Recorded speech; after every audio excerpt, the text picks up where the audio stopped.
ആദ്യമായി വിമാനത്തിൽ കയറിയതിന്റെ ആവേശത്തിലാണ് പൂക്കോട്ടൂർ AUP സ്കൂളിലെയും മുണ്ടിത്തൊടിക GLP സ്കൂളിലെയും കുട്ടികൾ. ബാംഗ്ലൂരിലേക്കാണ് കുട്ടികൾ വിമാനയാത്ര നടത്തിയത്. പൂക്കോട്ടൂർ AUP സ്കൂളിൽ നിന്നും കഴിഞ്ഞ വർഷം 5ാം ക്ലാസ്സിലേക്ക് പുതുതായി അഡ്മിഷൻ നേടിയ 82 കുട്ടികളും മുണ്ടിത്തൊടിക GLPSൽ നിന്നും 15 കുട്ടികളുമാണ് വിമാനയാത്ര നടത്തിയത്.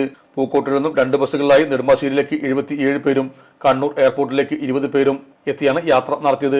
സ്കൂളുകളിലെ കുട്ടികൾക്ക് യാത്ര വേറിട്ട അനുഭവമായി മാറി. നാളിതുവരെ വിമാനത്തിൽ കയറാത്ത കുരുന്നുകളായിരുന്നു ഭൂരിഭാഗം കുട്ടികളും. ഞായറാഴ്ച രാത്രി 10-ന് ward member Muhammad Baiju flag off ചെയ്തു. PTA പ്രസിഡന്റ് മുസ്തഫ അധ്യക്ഷനായിരുന്നു. 8ാം ward member Habeeba Valiyappu, HM Anees master, manager Aboobacker, Shihab, Santhosh Kumar, Manoj Kumar, Raheem master, Vishnu, Jalaja, Usha, Praveena, Prathibha, Vidya, Mubeena, Jiji, Anees എന്നിവർ നേതൃത്വം നൽകി. മലപ്പുറത്തിന്റെ സ്വർണ്ണ സങ്കല്പങ്ങൾക്ക് പരിശുദ്ധിയുടെ തങ്കത്തിളക്കം നൽകി 22ാം വാർഷികത്തിലേക്ക് കടക്കുന്ന Sahara golden diamond.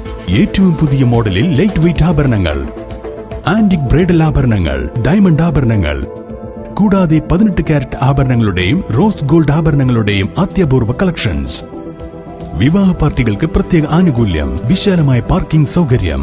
Sahara golden diamonds, Kottappadi, Malappuram. Phone 9744 912 916.